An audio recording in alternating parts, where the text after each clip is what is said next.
Welcome to Black Fears. 9 real college horror stories. Names changed, details altered, but every single experience? 100% true. Drop in the comments what time it is and whether you're alone right now. And if this keeps you up tonight, you're already in the right place. My name is Danny, and I debated for a long time whether to tell this story. Not because I'm afraid of being judged, but because saying it out loud makes it real in a way that keeping it quiet doesn't. And for 2 years, quiet felt safer. I was a sophomore studying environmental science at a state university in Ohio. Freshman year, I'd gotten lucky. A single room in a noisy dorm where people left their doors open and played music till midnight. Felt alive. Sophomore year, I was moved to Whitmore Hall, room 214, and assigned a roommate for the first time. Her name wasn't Becca, but that's what I'll call her. She transferred in at the start of fall semester from somewhere in rural Pennsylvania. 2 suitcases, a backpack, a small bin of toiletries. No posters, no photos, none of the little things every other girl on my floor had used to make her space feel like hers. Her side of the room stayed exactly as it was on move-in day. Bare desk. Bare wall. Textbooks stacked in a perfectly straight column. I told myself she was just a minimalist. I told myself a lot of things that fall. We were polite. We worked out the basics the way roommates do. She studied late, so she kept her lamp angled away from my bed. She was always already awake when my 7:50 alarm went off. We didn't eat together, didn't walk to class together. That was fine. Plenty of roommates are just 2 people who happen to sleep in the same room. The first thing I noticed was the chair. My desk chair kept appearing in the wrong position when I got back from morning lab. Not pushed in, not pulled out at an angle, facing the wall. Directly facing the cinder block, like someone had been sitting there staring straight ahead at nothing. Every time I came home to it like that, I turned it back around. I figured I was doing it half asleep in the mornings and just not remembering. Then the laundry started. I did laundry every Sunday night when the basement machines were free. Throw everything in, go upstairs, come back an hour later to move it to the dryer. Standard routine. But one Sunday I came down and my laundry was already moved and folded, sitting on top of the dryer in a neat stack. Shirts creased, socks matched. My hoodie folded in thirds, then in half the exact way my mother does it. Her specific method, a way I have genuinely never seen another person do. I stood in that laundry room for a long time just staring at that stack. I went upstairs and asked if she had folded my stuff. She said she hadn't been to the laundry room. Not defensively, just flatly, like she was reading off a fact. I said okay, went back to my room, sat on my bed thinking about my mother's specific folding method and how no one else in my life has ever done it that way. And I know what you're thinking right now. There has to be an explanation. Maybe she forgot she went down there. Maybe someone else on the floor was being nice. I thought all of those things. I cycled through every reasonable explanation for 2 solid weeks. And then week 6 happened, and I stopped looking for reasonable explanations. She told me her sleep schedule was optimized.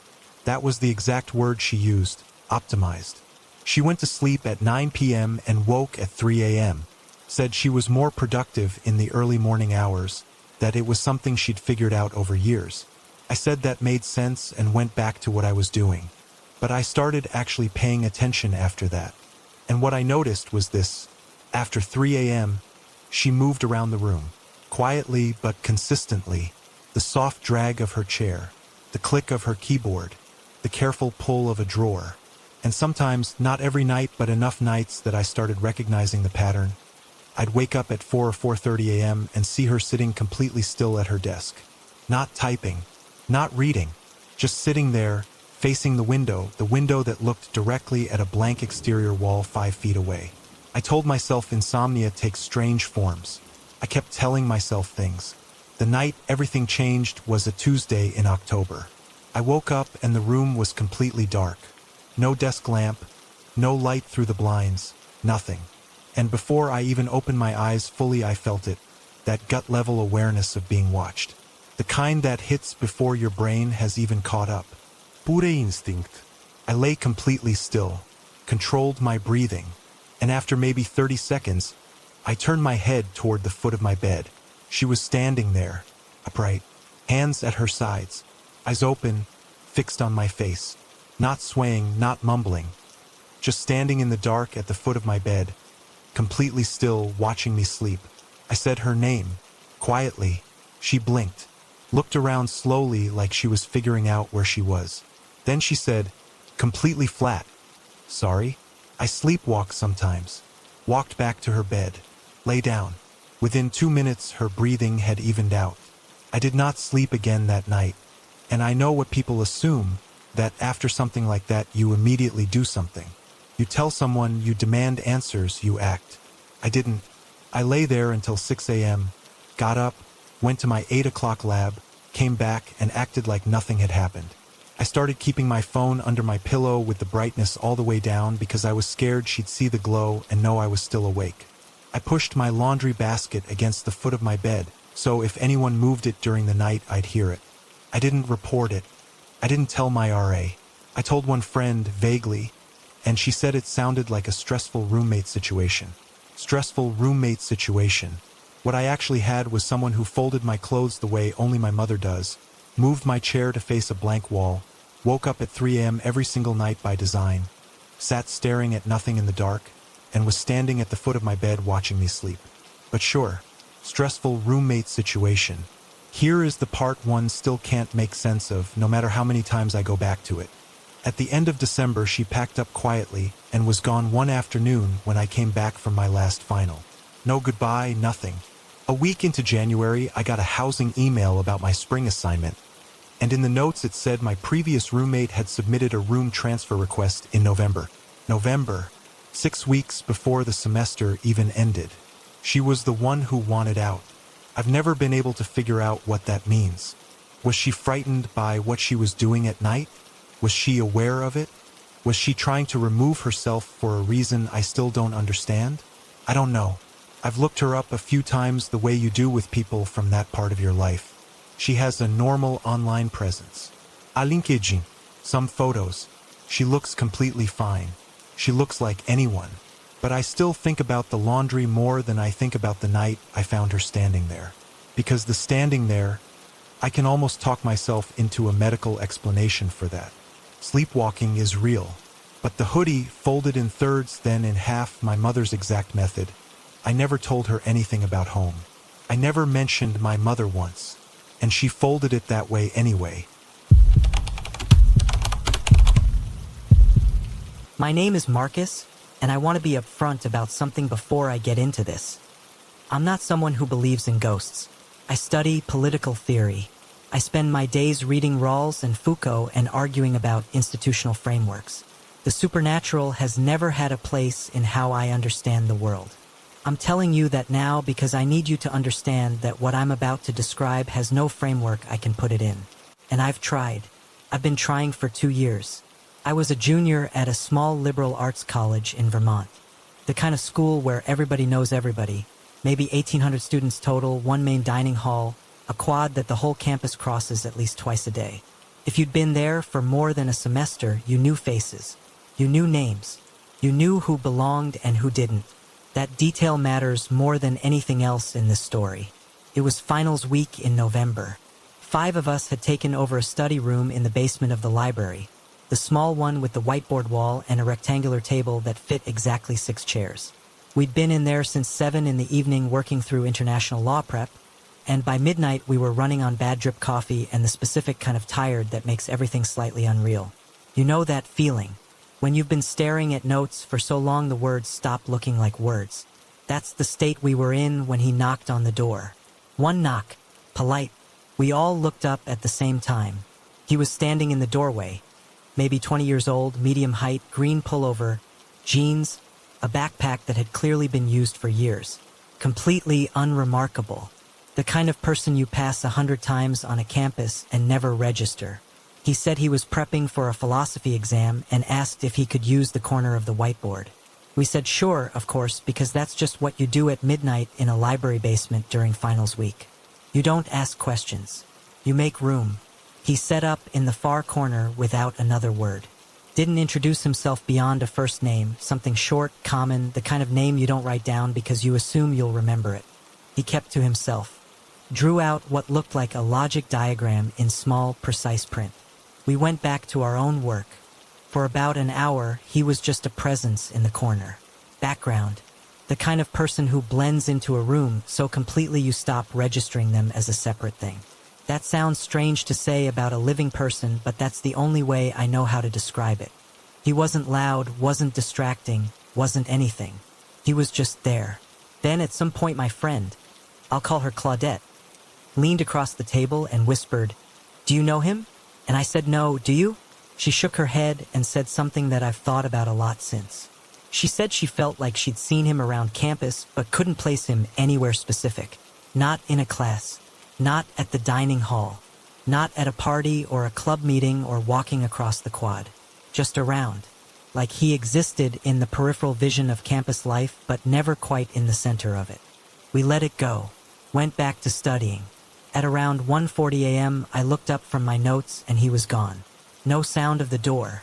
No goodbye, no nod, no acknowledgement at all. Just gone, the way a background detail disappears when you stop looking at it. His corner of the whiteboard had been erased. The only trace was a faint smell of dry erase marker. I looked at Claudette. She was looking at the empty corner too. Neither of us said anything. I didn't think about it again for 2 weeks. And honestly, if what happened next hadn't happened, I probably never would have thought about it again at all. I was having coffee with a friend, someone who'd been at the school longer than me, a senior, one of those people who knows the institutional memory of a place. We were talking about finals week, and I mentioned the study session. She asked who was there. I listed everyone. When I got to, and some guy in the corner, philosophy student, asked to use the whiteboard. She put her coffee down. She asked me to describe him. I did. Green pullover, worn backpack, medium height, light brown hair, a little quiet, kept to himself. She was looking at me in a way that made me stop talking. Not alarmed exactly, more like she was deciding something. And then she said there had been a student at this school. She used his last name, which I'm not going to repeat here, who died in the library 3 years ago. Cardiac event. He was a junior, philosophy major. He'd been in the basement study rooms when it happened. She said the description I'd just given her matched him. I told her it was a coincidence. Obviously, it was a coincidence. There are a finite number of ways a 20-year-old college student can look, and green pullovers and worn backpacks are not exactly rare. I said all of this. She nodded and said, "Yeah, probably. But here is the thing that I cannot get around, no matter how hard I try. I have what psychologists call a highly superior facial recognition ability. I'm not saying this to sound impressive. It's just a documented fact about how my brain works. I took a cognitive assessment sophomore year for a psych elective and scored in the 94th percentile for facial recall. I can describe the face of a barista who served me coffee once, 2 years ago.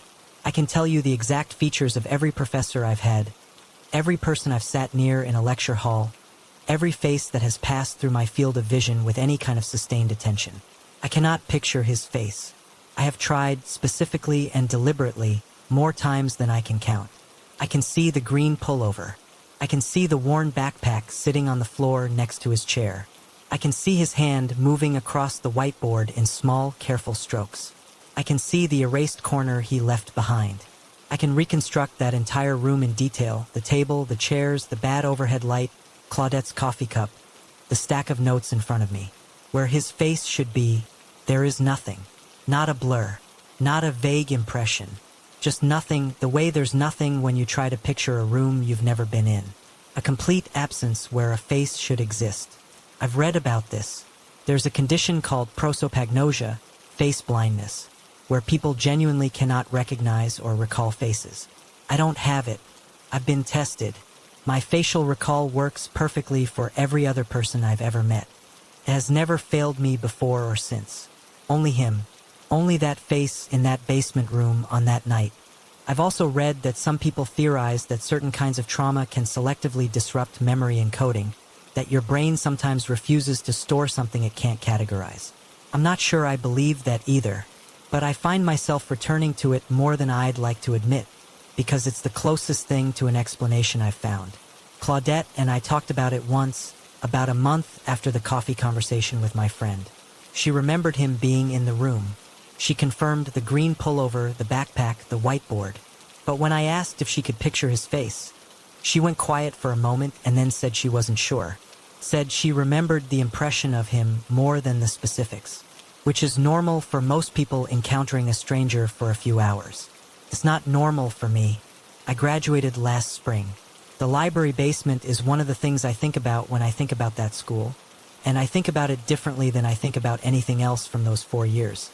Not with fear exactly, more with a specific kind of discomfort that doesn't have a name. The feeling of a gap in something that should be complete. I still pull up the cognitive assessment results sometimes. 94th percentile. Still there in my student records, exactly as it was. My facial recall still works fine. I've tested it informally 100 times since. Described faces from memory, matched them to photos, never missed. Just that one face. Just that one room. Just that one night. I don't know who was in that study room with us. I don't know if the description I gave matched the student my friend was thinking of, or if it was just a coincidence, or if there's some third explanation I haven't been smart enough to find yet. I genuinely don't know.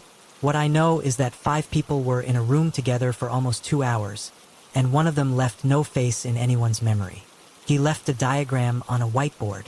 He left the smell of dry erase marker. He left a worn backpack impression on the floor next to the chair. And when I try to picture him, really try the way I can picture anyone else without effort, I get a green pullover, I get a backpack strap, I get a hand moving a marker across a whiteboard. And then nothing. Just the wall behind where his face should be. My name is Yara, and I want to be clear about something before I tell you any of this. I never went looking for it. It found me on a Tuesday night in September. The kind of night where the air in Chapel Hill just sits on you. Heavy, wet, suffocating. I could hear cicadas through my dorm window, which should have been white noise by then, but somehow wasn't.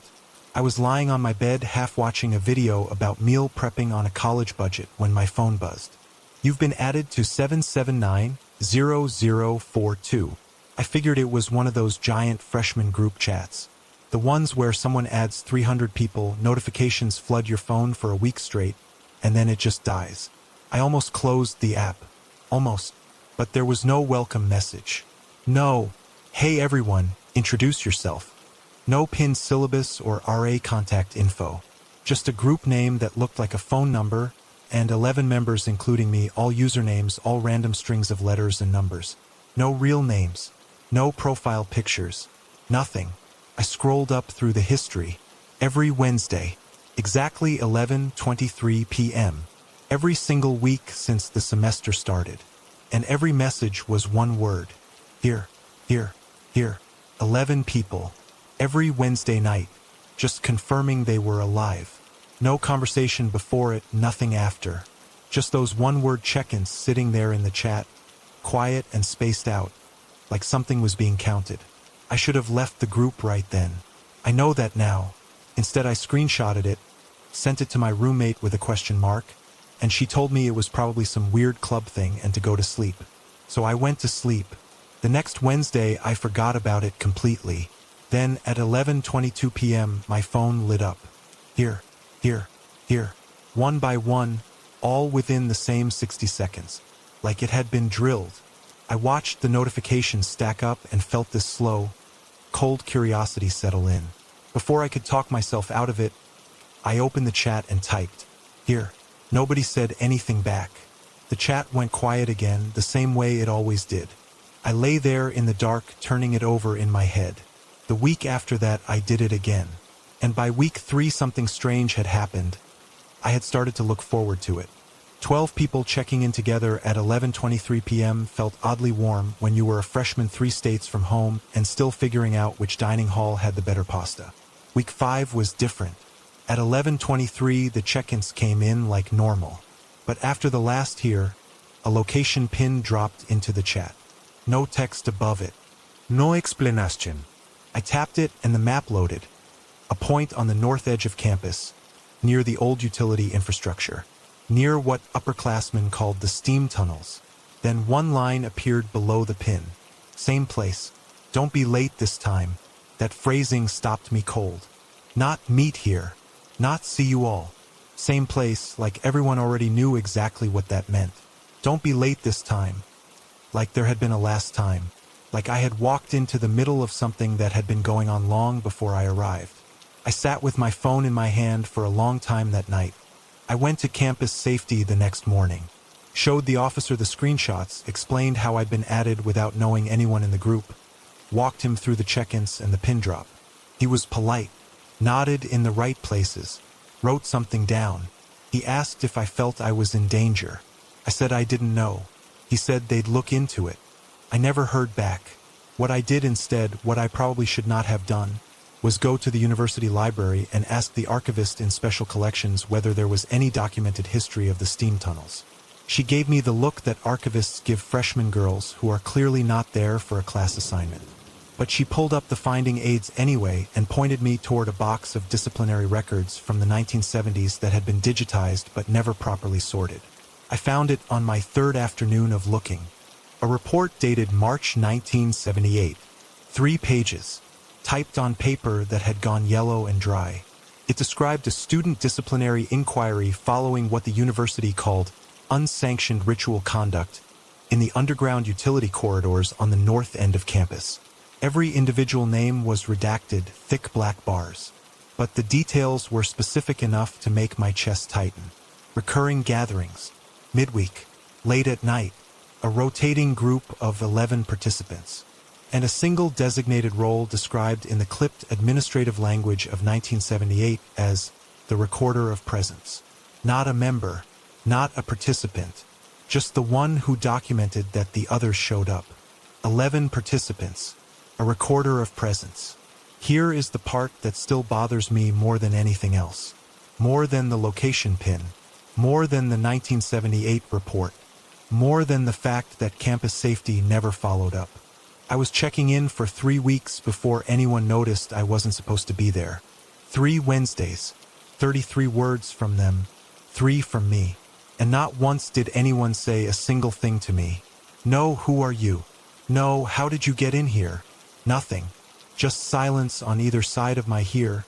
The same silence that surrounded everyone else's. 2 possibilities. I've gone back and forth between them ever since. The first is that nobody noticed. That this had become so routine, so automatic, that one extra voice didn't register. That I was just a blip. The second is that someone noticed immediately. And the silence wasn't carelessness. The silence was the point. 3 days after I found the disciplinary report, I was removed from the group. No message. No explanation.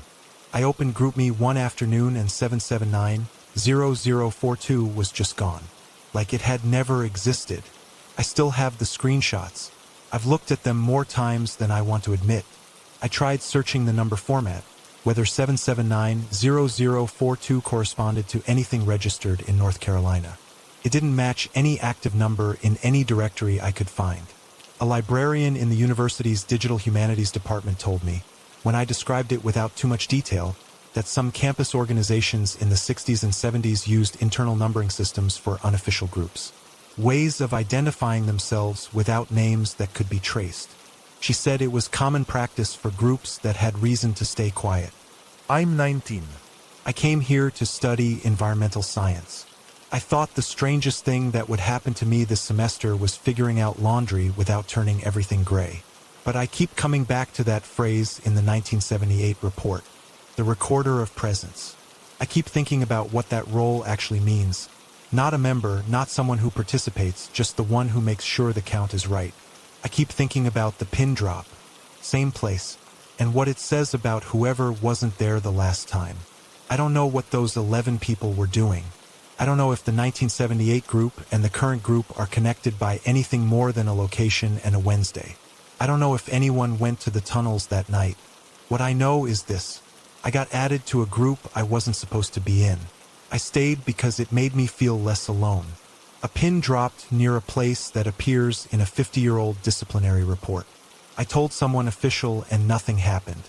And then, quietly, without a word, I was removed. The screenshots are still on my phone. All 5 weeks of them. I've looked at them so many times the thumbnails load before I even open the app. Last Wednesday, At 11:23 p.m., my phone didn't buzz, but I still checked. My name is James, and the thing that took me the longest to admit is that I kept going back. Not because I needed the feedback. By the third visit, I already knew what he was going to say. I went back because something was wrong and I needed to be sure I wasn't inventing it. I was inventing it. That's what I told myself every time I walked out of Aldridge's office and back into the hallway. Students arguing about parking. A vending machine humming at the end of the corridor. The smell of burned coffee drifting out of the departmental lounge. I would stand there a beat longer than necessary and let all of it settle around me before I went back to my day. It worked, right up until it didn't. Professor Aldridge had a reputation before I ever scheduled anything with him. The kind other professors mentioned carefully, not with jealousy, more with the specific respect you reserve for someone operating at a register slightly above your own. His work on post-Reconstruction institutional memory had been cited in 3 separate congressional testimonies. Graduate students waitlisted his seminars a full year out. Undergraduates didn't usually get direct access, but I was a senior writing an honors thesis and my advisor had made a call. First visit, October. I brought my draft, 32 pages, and sat across from him at a desk so buried in paper it looked structural. He said he preferred to read without interruption. Asked me to wait in the hall, which I did, standing by the water fountain for what felt like a long time before he opened the door and waved me back in. He picked up a red pen, underlined a word on page 4, and said something I would hear again. You're arguing around the thing you actually mean. Find the center of it and stay there. Good feedback. Genuinely good. I thanked him, made a note, went home and revised. Second visit 6 weeks later. Different draft. 40 pages tighter, the argument threaded through more deliberately. He sent me to the hall again. Same routine, same wait. When I came back in, the red pen was already moving. Page 4. Different draft, different page 4, but the same structural position, the same pause before the pen came down. You're arguing around the thing you actually mean. Find the center of it and stay there. I sat very still when he said it. Not because the feedback was wrong, it applied to the new draft just as cleanly as it had to the old one. I told myself it was shorthand. Professors develop reflexes. They see the same student errors cycling through on a loop and eventually the response becomes automatic. His phrasing was a habit. That was all. I scheduled a third visit for late February.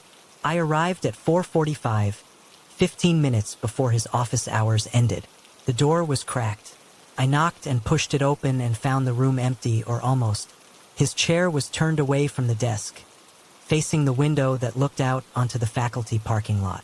The red pen was already on the desk. The legal pad was already open. I said his name. The pause that followed was maybe 4 seconds, which doesn't sound long. But 4 seconds is a long time to stand in a small office watching the back of a chair and waiting for the person in it to acknowledge that you've arrived. When he turned around, his face was wrong. I want to be careful here because I've turned this over many times and I don't want to reach for more than what I actually saw. His face wasn't distorted. He didn't look monstrous or sick.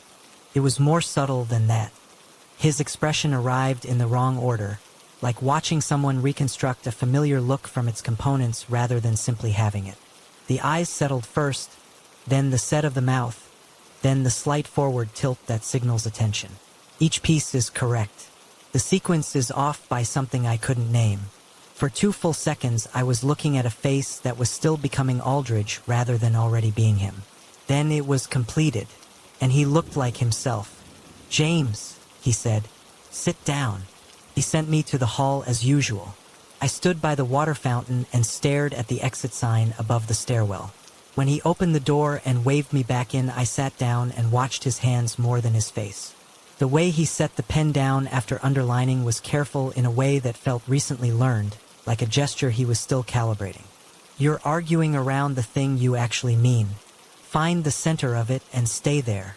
I didn't respond immediately. I was still watching his hands.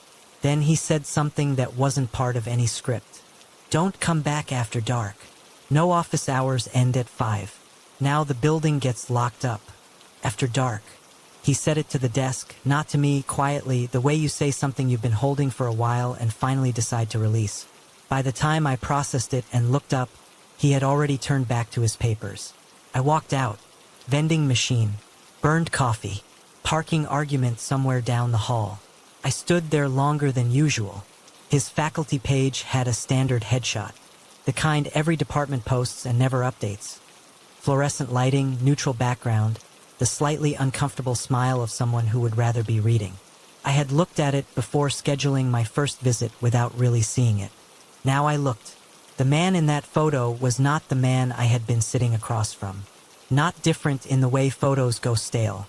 Not 10 pounds lighter or a different haircut. The face in the photo was 30 years younger than Aldridge in that office. Same bone structure, same way of carrying his shoulders.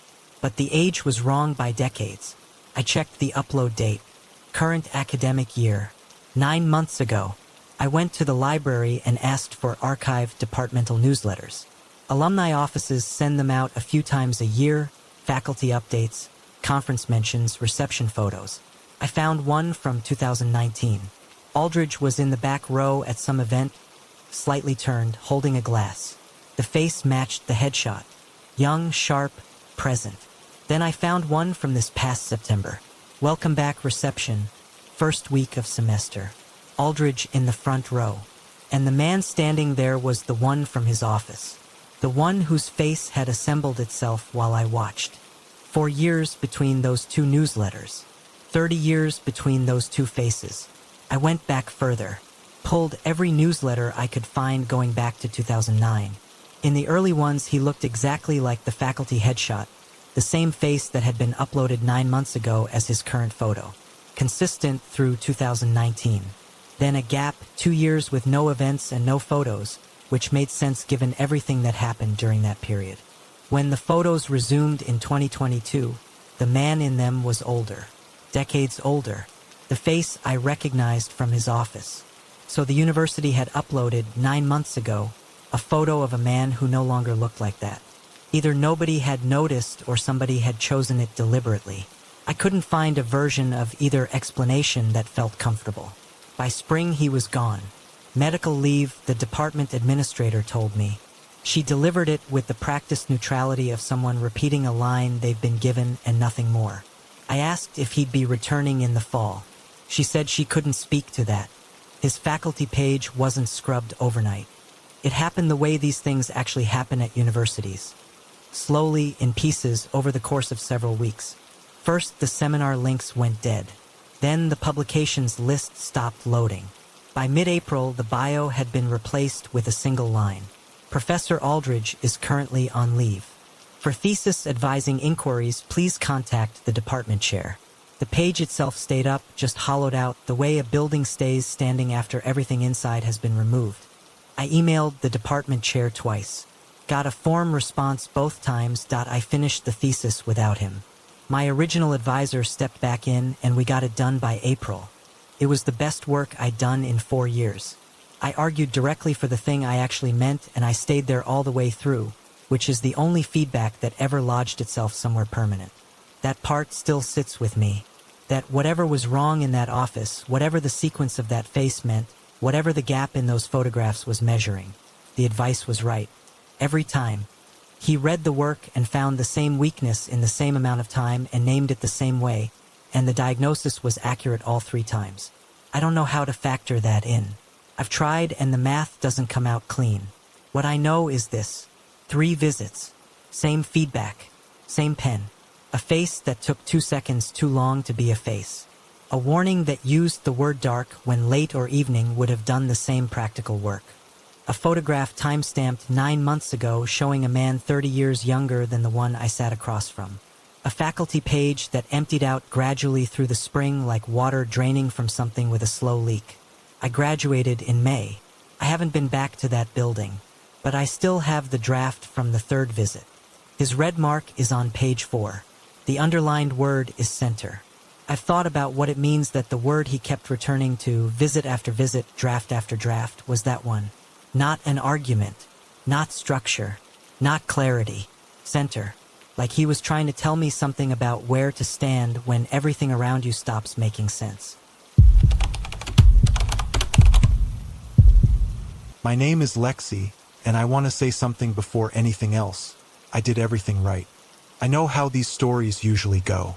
Someone ignores a warning, pushes too far, makes the obvious mistake that the audience can see coming from a mile out. I want to be clear that I didn't do that. I paid attention. I changed my behavior. I told people. I did everything you're supposed to do, and it still wasn't enough to make me feel safe, because the thing that scared me most had already happened weeks before I even knew to be scared. That's the part that doesn't leave. I had been running the trails behind the university since my first week of freshman year. Montana mornings in September have a particular quality that I've never been able to explain to people who haven't been there. The cold comes in clean, no humidity, no weight to it, just thin, sharp air and the smell of pine and the sky going from black to a deep bruised blue right around 6. I was out there 3, sometimes 4 mornings a week. I knew those trails well enough to run stretches of them without my headlamp. I knew which routes to step over, which turn had the loose gravel that would roll under your foot if you came at it wrong, which flat stretch near the ridge let you open up your stride for about 200 yards before the path curved back into the trees. I knew that trail the way you know your own bedroom in the dark. That's important, because when something appears in a space you know that well, you notice it immediately. The first time I saw him was on a Tuesday in October. A gray jacket standing about 40 feet off the path, partially behind a pine tree. Still, not hiking, not stretching, not doing any of the things people do when they stop moving on a trail. Just standing, facing my direction, kept my pace. Didn't look directly at him for more than a second. Logged it in the back of my mind as a person who had stopped to look at something in the trees, or check his phone, or catch his breath. Any of those explanations were available, and I took one of them and kept running. The second time was Thursday of the same week. Same jacket, different spots on the trail, further along, closer to the ridge. Same stillness, same orientation. I mentioned it to my roommate that evening. She said it was probably a bird watcher. I said maybe. Here is where I want to be precise, because precision is the thing that made people take me seriously later. I did not change my route dramatically. I didn't drive to a different trailhead or start running on roads. What I did was subtle. I shifted my start time by 20 minutes, moved my entry point a quarter mile down the access road, and took a branch of the trail that joined the main path about a mile in from a different direction. It was a change that nobody who hadn't discussed it with me would know about. I hadn't posted about it. I hadn't mentioned it to anyone.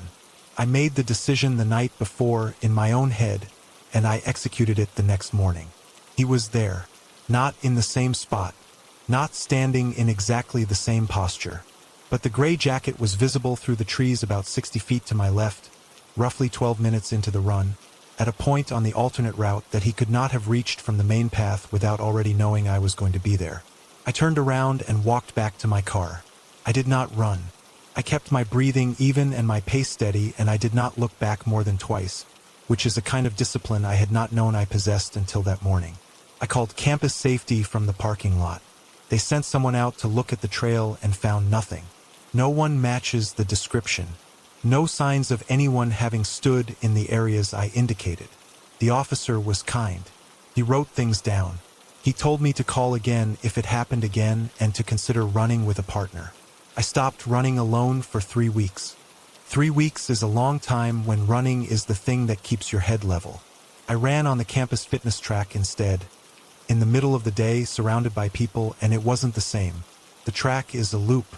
You can see every inch of it from any point on it. Nothing can stand just past your peripheral vision on a fitness track. It is safe in a way that felt, after a few days, almost suffocating. At the end of week 3, I went back. 6 in the morning. The sky doing its thing, black to bruised blue. I took the main trail, the original route, because I had decided that if I was going to go, I was going to go honestly and not pretend the alternate route had been mine to begin with. I ran the full 4 miles. I saw 2 other runners, a woman with a dog, and a man in his 60s with hiking poles who nodded at me near the ridge. No gray jacket. I finished the run and came back down to the access road and walked to my car feeling something close to relief. Not complete relief, the kind with an asterisk, the kind where you know you'll need to do this a few more times before it starts to feel normal again. But close. The photo was tucked under my driver's side windshield wiper. printed on standard paper, the kind that comes out of any office printer. It showed me from behind, running on the main trail. The shot was taken from off-path, elevated slightly, through trees. My jacket, my shoes, my ponytail, the specific way I carry my left arm slightly lower than my right when I'm in a rhythm. Unmistakably me. In the bottom right corner, a timestamp. 5 weeks before I first saw the gray jacket standing in the trees. He wasn't watching because I had noticed him. I had noticed him because he had already been watching long enough to get comfortable. Long enough to stop being careful. 5 weeks of mornings on that trail before he ever let himself be visible, which means the first time I saw him standing 40 feet off the path was not the beginning of anything. It was the point at which he decided, for whatever reason, that he didn't need to hide anymore. I sat in my car in that parking lot for a long time. I turned the photo over, blank on the back. I put it in my bag without touching the edges more than necessary, and I drove to campus and I went to the Dean of Students' office when it opened at 8 and I put it on the desk. The conversation changed after that. Before the photo, the language people used was careful. Maybe it's a coincidence. Can be hard to tell on trails. Are you sure it was the same person? I heard all of it and I understood it. I am a young woman reporting a feeling, and feelings without evidence have a specific ceiling in these conversations. I knew that. I had accommodated it. The photo removed the ceiling. Campus safety opened a formal report. My advisor helped me contact the university's threat assessment office. The trail access road had a camera on the utility box near the entrance that nobody had thought to check during the first report. They checked it now and pulled 3 weeks of footage. I don't know what they found because they didn't tell me everything, only that the investigation was ongoing and that I should avoid the trail. I had already made a different decision. I transferred in the spring. Big state school in Missoula, more urban, more people, the kind of campus where you are never more than 50 feet from another person during daylight hours. I told my parents everything. I told them about the first sighting, the route change, the 3 weeks on the indoor track, the return, the photo. I laid it out in order the way I had learned to in the weeks of giving statements, chronological, specific, without editorializing. My mother asked why I hadn't told them sooner. I told her that until the photo I hadn't had anything that would survive the conversation. I still run. 6 in the morning when the schedule allows, which isn't always. City running is different. Stoplights, crosswalks, the smell of exhaust instead of pine. People already out at that hour walking dogs and unlocking storefronts. I wear headphones now only in one ear. I vary my routes the way I varied that trail route, except now it's not a response to anything. It's just how I run. I kept the photo. A lot of people have asked me why. My therapist has asked me why, in the specific gentle way therapists ask things they already have a theory about. I don't have a clean answer. Part of it is evidentiary, it's a document, and I've learned that documents matter in ways that feelings don't always. Part of it is something harder to explain. When someone tells me I overreacted, I take out the photo. Not to argue, not to win something, just to put it on the table and let them look at the timestamp and do the math themselves. 5 weeks before I ever noticed him. 5 weeks of mornings while I ran my route and knew my trail and felt safe in the particular way you feel safe in a space you've learned by heart. He was there before I had any reason to look. That's the sentence I keep coming back to. Not because it frightens me the way it used to, it does, but less now or differently now. I come back to it because it tells me something true about how this kind of thing works. The danger doesn't begin when you notice it. The noticing is just the moment the distance closes enough to become visible. I noticed at the right time. I did everything right after that. The photo just proved the clock had started without me. My name is Will, and I want to be honest about something up front. The thing that unsettles me most is not what I found. It's how long it took me to find it. I worked that shift for 4 months. Sunday through Thursday, 11 p.m. to 7 a.m. 8 hours a night, 5 nights a week, in a store roughly the size of a doubles tennis court. I knew every inch of that place. I knew which refrigerator door was stuck, which shelf bracket was bent and needed shimming with a folded receipt, which section of the linoleum by the chip aisle had a soft spot that gave slightly under your foot. I knew the store the way you know a space when you spend more time in it than anywhere else. And the whole time, 12 feet behind the register, someone was living there. The job was supposed to be easy. That was the entire pitch when my coworker told me they were hiring. Overnight, low traffic, mostly stocking and cleaning with a few transactions scattered through. You get your homework done, you collect a paycheck, you go to your 8 a.m. looking rough but employed. I needed the money and I didn't mind the quiet, so I took it. The store sat at the edge of campus, technically on university property but open to anyone. The kind of place that exists to sell overpriced energy drinks and instant noodles to people making bad decisions at 2 in the morning. Overnight, the customer traffic thinned to maybe 15, 20 people across the whole shift. Long stretches of nothing. I restocked, I swept, I wiped down the beverage cases. I did the inventory counts that corporate required at the start and end of every shift. That last part is where it started. The third week of September, I came up short on a count. For protein bars, 2 bags of trail mix, a 32-ounce sports drink. Not rung through the register, not in the loss prevention log, not accounted for anywhere in the system. I flagged it in the shift report and assumed it was a shrink issue, industry term for theft, the polite way of saying someone walked out with something and nobody caught it. The week after, short again. Different items, similar pattern. Calorie-dense stuff, mostly. Things that didn't require preparation. Things you could eat without making noise. I noted it, flagged it again, waited for someone from management to care. Nobody did. The wrappers showed up in the last week of October. I was doing my end-of-shift sweep and I took the broom into the storage room to get the corners, which I didn't always do because the storage room was dense. Shelving units stacked floor to ceiling, a utility sink in the back corner, boxes stacked in configurations that only made sense to whoever had built them. I navigated to the far corner and found 3 wrappers pushed behind the bottom shelf. Protein bar, a bag of trail mix, the foil from a sports drink. They were pushed back deliberately, not dropped, not kicked accidentally.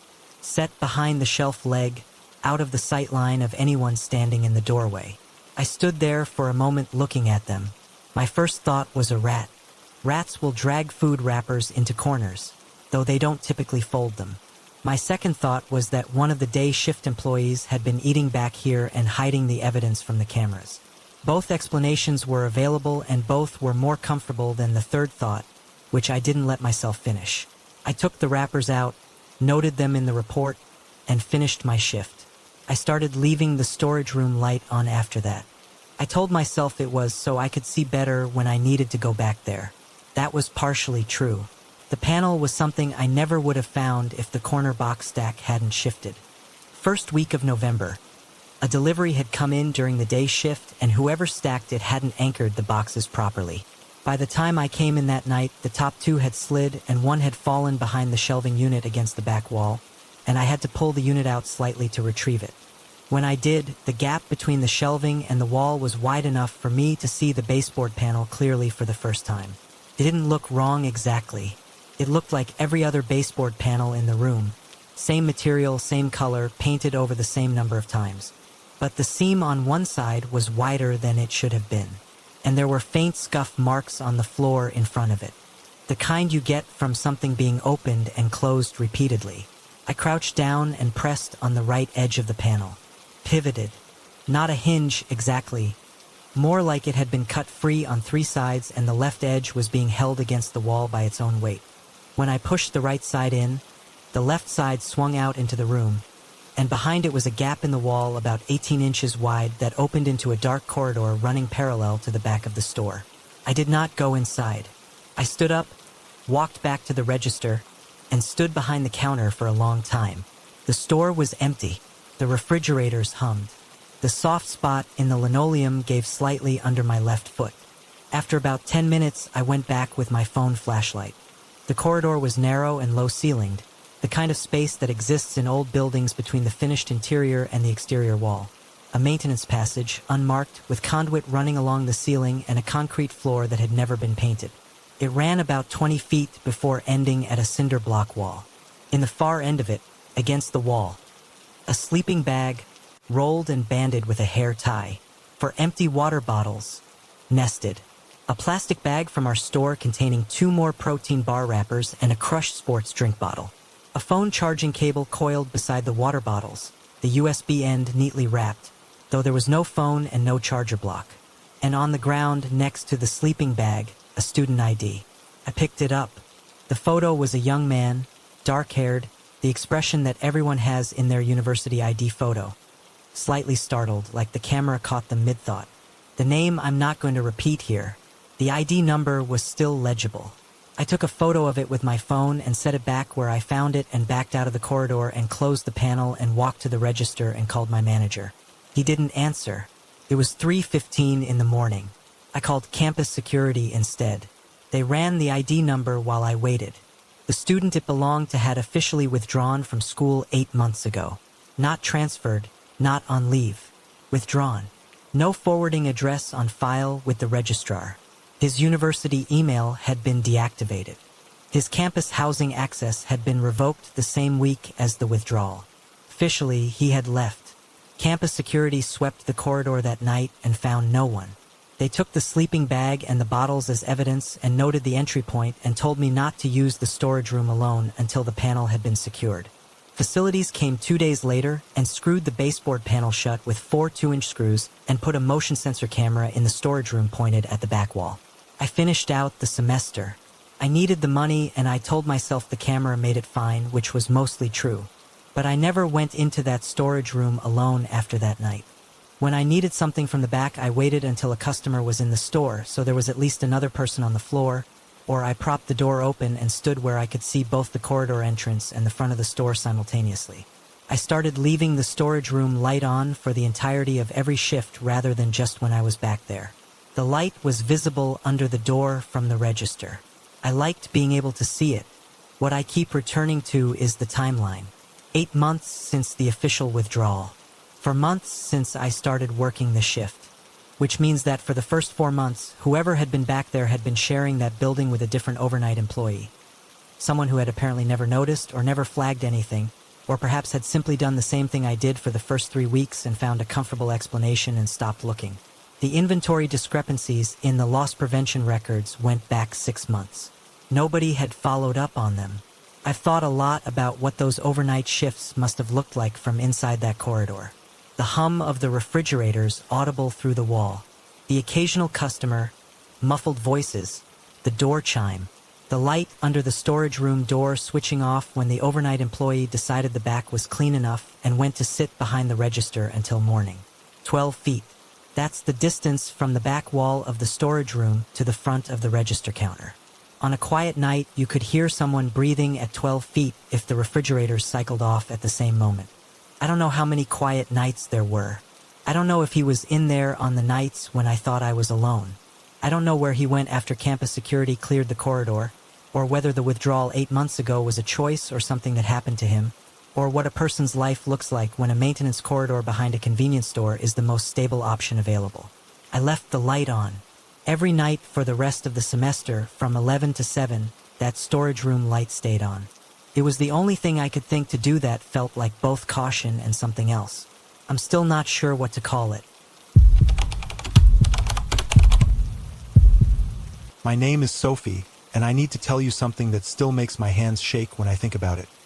Not from fear, but from the kind of humiliation that only comes when the universe decides to make a very specific, very cruel joke at your expense. I was 22 years old, for months away from finishing my pre-med degree, and I was being poisoned. Slowly, quietly, in the apartment I came home to every single night. And the part that lives rent-free in my head, the part one cannot evict no matter how hard I try. I had the entire mechanism memorized. I could have drawn you a diagram. February started the way February always does when you're a senior chasing a medical school acceptance, badly. My thesis was due in 6 weeks, my MCAT retake scores were still pending, and I was running on dining hall coffee and the specific kind of desperation that makes you think exhaustion is a personality trait. So when the headaches started, I did what every pre-med student does when something goes wrong with their own body. I explained it away with everything I already knew. Tension headaches, classic presentation, stress-induced vasoconstriction, probably. I even noted, with academic satisfaction, that my symptoms fit the textbook profile perfectly. I took ibuprofen and opened another tab of research papers. By the second week of February, the headaches had moved in permanently, the way a house guest does when they realize you're too polite to ask them to leave. They were there when I woke up and there when I went to sleep, dull and constant, sitting just behind my eyes like something was quietly pressing from the inside. I started forgetting things, small things at first, where I'd put my highlighter, whether I'd eaten lunch, then bigger things. I would open my laptop to work on a section of my thesis and sit there for 20 minutes, genuinely unable to remember what point I'd been trying to make. Me, the person who had been building that argument for 7 months. I went to campus health in the 3rd week. The doctor, kind and overworked, listened to me describe my symptoms while glancing at my chart. Pre-med senior, February, thesis deadline approaching. She nodded before I'd finished the sentence. Stress, she said, possibly attention type pattern. Get more sleep, drink more water, consider whether the thesis timeline was realistic. I walked out with a pamphlet about mindfulness and a vague sense that I'd been efficiently processed. Here is the thing about being told your body is reacting to stress when you already believe yourself to be a logical, medically literate person. You believe it. You double down on it. I started tracking my sleep. I cut back on caffeine. I made a color-coded schedule to reduce cognitive load. The headaches continued. The fog deepened. I began to feel like I was studying through gauze, like every thought had to travel twice as far to arrive. Then something shifted, and I want to be precise about this because it is the part that unsettled me most deeply when I eventually understood it. I started feeling things that didn't feel like mine. A flatness in the mornings that wasn't sadness exactly, more like the emotional equivalent of a dead radio channel. Irritability that flared out of nowhere and dissolved just as fast, leaving me confused about why I'd felt it. I remember sitting at our kitchen table one evening, staring at a bowl of soup I'd made, and feeling absolutely nothing. No hunger, no tiredness, no satisfaction, no anticipation. Just a clean, hollow absence where a feeling should have been. I thought I was burning out. I thought medical school ambition had finally consumed whatever was left of my personality. What I did not think, what did not cross my mind once, not even as a passing hypothesis, was that something in the building was doing this to me. Then she got sick. My roommate, the one who handled all of our administrative headaches, the one who remembered everyone's lease renewal dates and argued with the landlord about the hallway light that had been out since October, started complaining about headaches in the last week of February. At first I thought nothing of it. We lived the same life. We were all stressed. But she came home one afternoon looking genuinely gray, the kind of color that medical students learn to notice and take seriously, and said she'd had to leave her shift early because she couldn't concentrate. Our other roommate had mentioned nausea twice that week. She'd assumed it was something she ate. The 3 of us sat in the living room that night in a configuration that would have looked, to any outside observer, like 3 tired young women watching television. But something was quietly assembling itself in the background of that scene. A pattern waiting to be seen. She saw it first. She'd been reading something on her phone, half watching a video, when she went still in the way people do when a thought arrives that reorders everything around it. She started typing. Then she looked up. She asked us to list our symptoms. Just casually, the way you'd ask someone what they wanted for dinner. We went around. Headaches, fatigue, brain fog, memory issues, mood changes, nausea. All 3 of us. All since roughly the same time. All worsening gradually over the past 2 months. She had typed, headache, fatigue, brain fog, all roommates at same time. The results came back with carbon monoxide poisoning somewhere near the top. I remember the exact quality of the silence that followed. It was not dramatic. It was the silence of something clicking into place with a sound so soft you almost miss it, and then the sudden, retrospective roar of everything it means. We called the gas company that night. The technician arrived within the hour, walked through the apartment with his detector, and found the reading in the utility room. He called for backup before he finished his sentence. A cracked heat exchanger in the furnace. A fracture in the component that is specifically designed to prevent combustion gases from entering the living space. It had been leaking since December. 12 weeks. 84 days of low-level carbon monoxide drifted through our heating system, through our vents, through every room we slept and studied and cooked and breathed in. We stood outside in the February cold while they ventilated the apartment, and I stood very still with a specific thought moving through me that I am going to try to describe accurately because I think it matters. I had spent the previous week studying carbon monoxide poisoning for an exam. Not casually reviewing, deeply studying. The mechanism, the progression, the clinical presentation. I knew that CO binds to hemoglobin with an affinity 250 times greater than oxygen, displacing it, starving tissues quietly and without pain.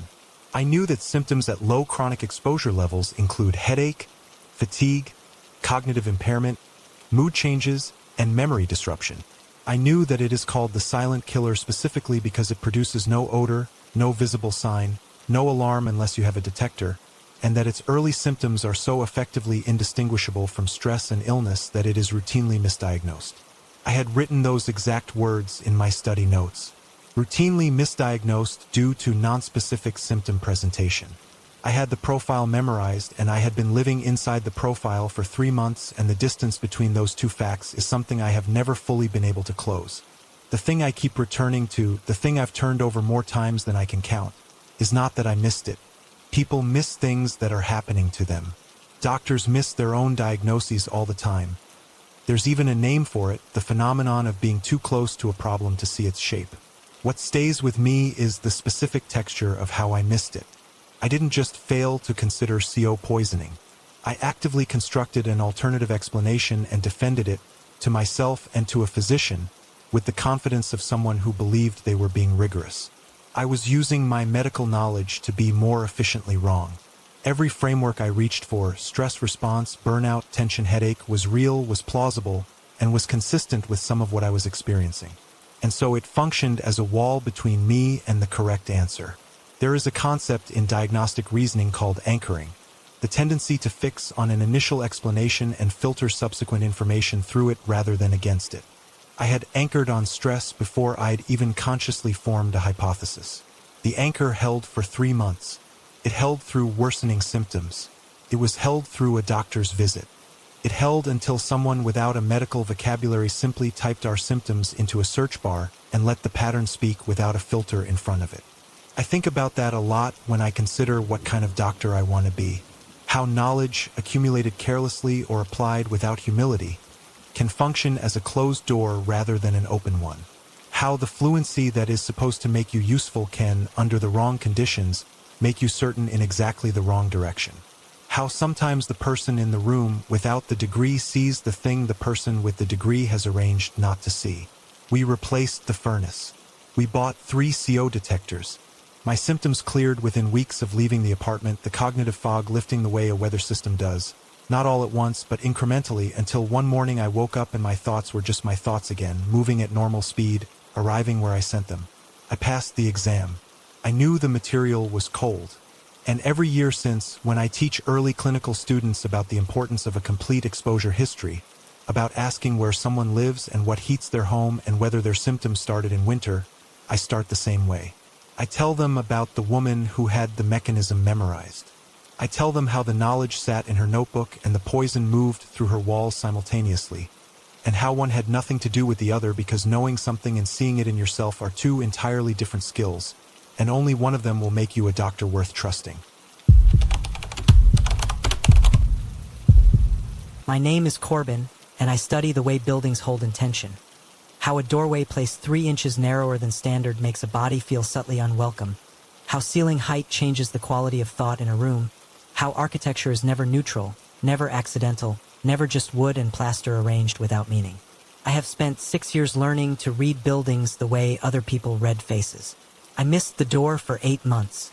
That is where I have to start, because everything that comes after only makes sense if you understand that first. I was not an inattentive tenant. I was not someone who moved through spaces without seeing them. I was a person trained specifically and deliberately to notice what buildings are doing, and I walked past that door at the end of the 2nd floor hall approximately 400 times before I understood it was there. This is what I mean when I say the house was good at what it did. I moved in during late September, the overlap between summer and fall that makes everything feel provisional, like a season that hasn't committed to itself yet. The house was a 1940s 2-story rental on a residential street, the kind of place that has absorbed so many generations of temporary occupants that it has developed a kind of institutional patience. High ceilings, original hardwood, a clawfoot tub that took 15 minutes to fill.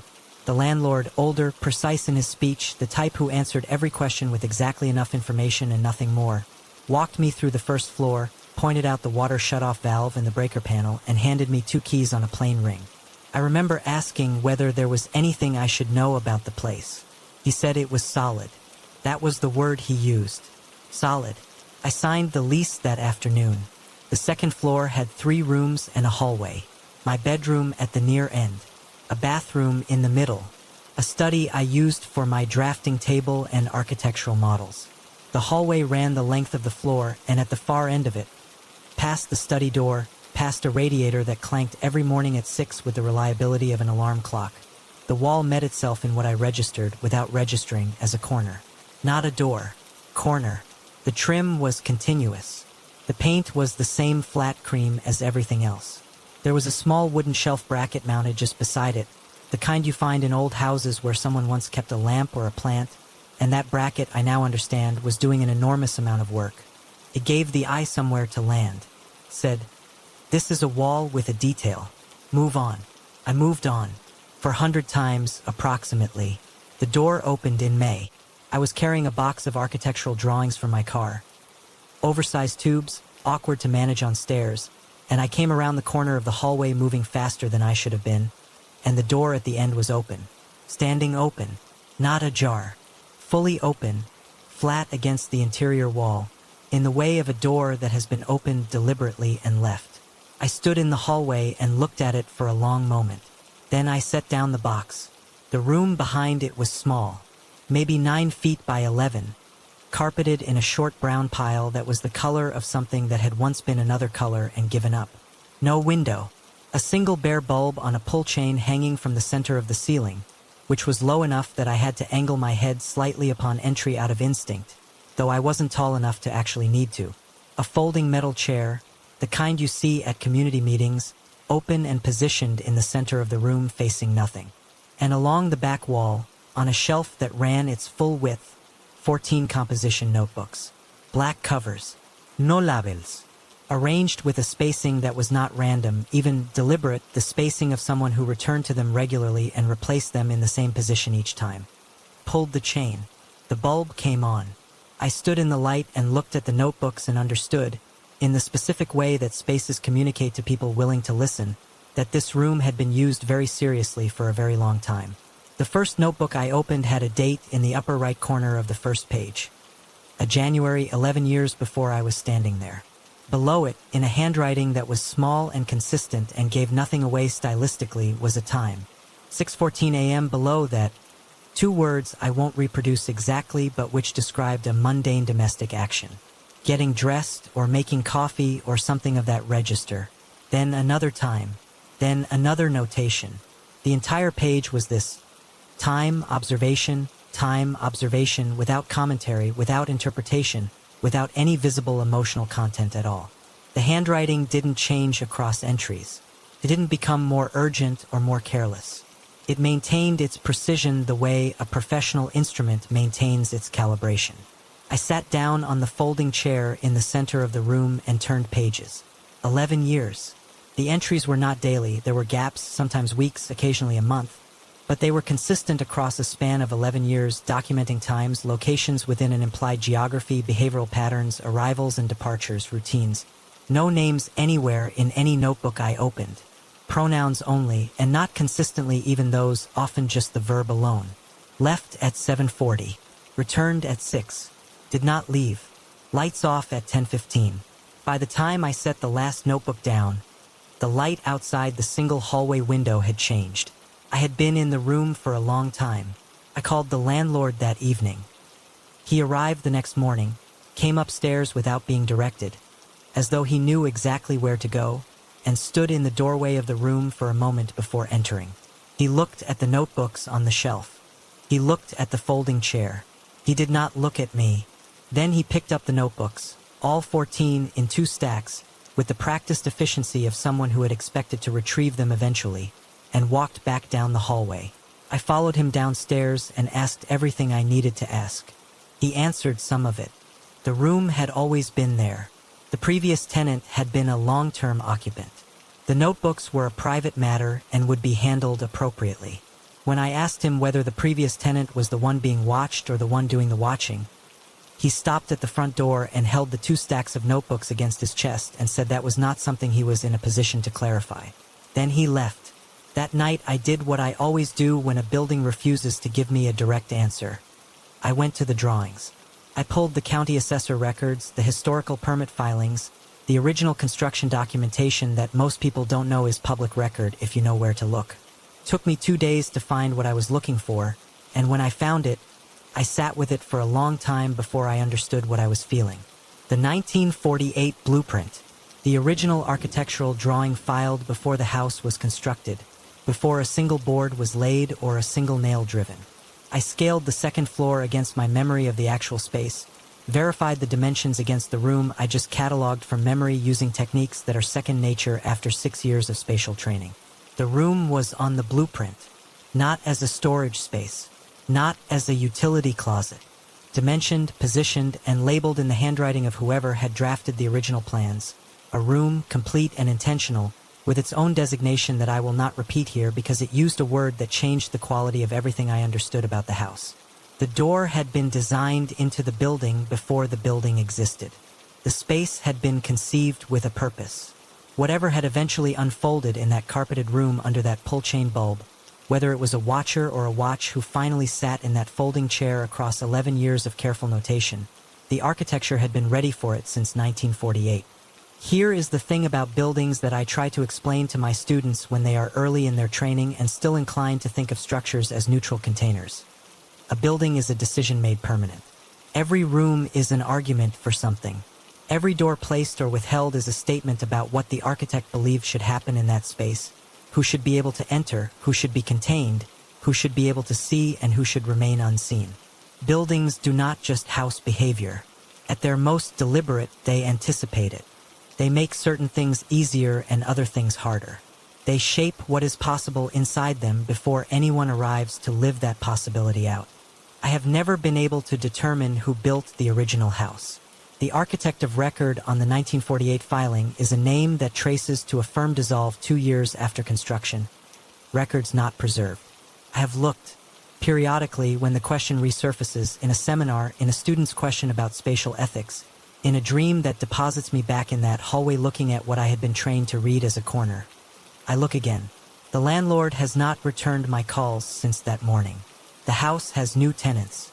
I know because I drove past it once, about a year later, on a route I could have avoided if I'm being honest with myself, which I try to be. There was a light on in the 2nd floor hallway. Just the hallway. The kind of light that means someone is moving between rooms, in transit between one space and another, not yet arrived, not yet still. I wondered if they'd found the door. I wondered if they'd know what they were looking at when they did. Most people wouldn't. Most people walk through spaces their entire lives without understanding that the spaces are walking through them too, organizing their movement, shaping their awareness, directing them towards some things and away from others with a patience that has no ego and makes no demands. The house has been there since 1948. It will be there long after the notebooks are gone and the landlord is gone and I am gone. It already knew what it was built for before anyone moved in to find out. That is what I cannot stop thinking about. Not the notebooks, not the question he wouldn't answer. The blueprint. The room was designed first. My name is Tay and I study data science, which means I believe in patterns, in systems, in the idea that everything strange has a stranger explanation waiting underneath it. I used to believe that. It was 1 a.m. on a Tuesday in October when Eli and I finally gave up on our regression model.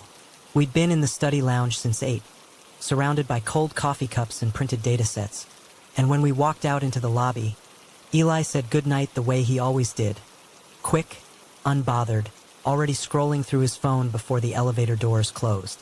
I took the stairs. Pemberton Hall has 6 floors. I was on the 4th. The stairwell smelled like old paint and something faintly chemical, the kind of smell that lives in institutional buildings and never fully leaves. My footsteps echoed. The fluorescent light on the 3rd floor landing was flickering the way it always flickered, a slow strobe that made the shadows stretch and snap. I was thinking about nothing specific, just the dataset, just the deadline, when I heard it. Tai. Clear. Distinct. Not an echo, not a settling pipe. Not the building talking to itself the way old buildings do at night. It was a voice I recognized immediately, the way you recognize a song from two notes. Eli's voice. Warm and a little flat, the same tone he used when he was reading something out loud to himself without realizing it. I stopped walking. The stairwell was empty. Above me, nothing. Below me, nothing. The flickering light went still for a moment, as if it too was listening. I stood there long enough that the motion sensor light on the landing clicked off and left me in the dark. I texted Eli from the 4th floor hallway with my back against my own door. "Did you just call me?" He replied in 40 seconds. "I'm already in bed, LOLY. I told him what happened. He sent back a thinking emoji. Then, probably just acoustics, bro, the stairwell in this building is weird." Then he went to sleep because Eli was the kind of person who could decide something wasn't worth worrying about and simply stop worrying about it. I was not that kind of person. Here's what I know about acoustics. Sound travels in waves. Waves bounce. In certain architectural configurations, parallel walls, curved ceilings, specific angles of reflection. A sound produced in one location can reconstruct itself somewhere else entirely, crisp and directional, like it came from nowhere. It's called a whispering gallery effect. The famous ones are deliberate. St. Paul's Cathedral, Grand Central Terminal. But it can happen accidentally too. An acoustic anomaly built into a space without anyone knowing. That was my first model. Reasonable. Testable. I spent 3 days mapping the stairwell geometry from memory, then another 2 days drawing the building's floor plan from the housing department's publicly available renovation records. I ran the reflections. I traced every plausible path a sound wave could take from the lobby, where Eli had been standing when he said goodnight, up through the stairwell shaft, bouncing off the concrete walls, arriving at the spot where I'd stopped between the 3rd and 4th landings. The geometry didn't support it. The angles were wrong. For the reflection to work the way I needed it to, the lobby would have had to share a direct vertical channel with the stairwell, and it didn't. There was a concrete utility wall between them, 18 inches thick according to the renovation documents. Sound doesn't travel through 18 inches of poured concrete and arrive whispering someone's name. I built a second model, then a third. I changed the assumptions each time. Softer walls, different frequencies, resonance effects I'd read about in an acoustics paper I found at 2 a.m. Nothing worked. The math kept arriving at the same conclusion. What I heard couldn't have come from the lobby. 6 days after it happened, I was still pulling at it.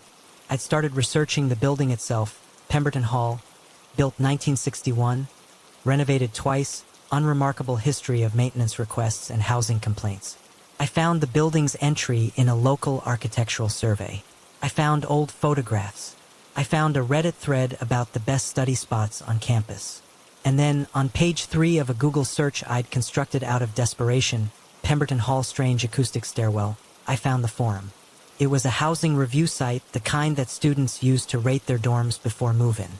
The thread was titled, "Anyone else heard something weird in Pemberton?"